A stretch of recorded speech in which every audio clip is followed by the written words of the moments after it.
Welcome to wizard.com. I'm maths teacher Aditi.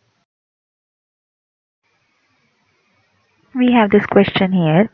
If the number in the center is the sum of all the other numbers, find the value of x. So let's see. We have 5x plus 5x plus 4 plus 4 plus 2x plus 5 equal to 73 as given in question. It also clarifies that in figure the terms containing x are product of x with the single digit numbers that are there. So 5x. So let's see, this will be 5x plus 5x 10x, 10x plus 2x is 12x.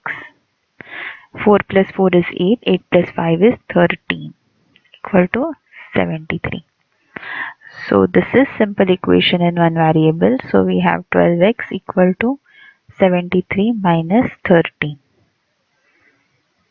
So 12x equal to 60. X equal to 60 by 12. So x equal to 5. Answer is option A.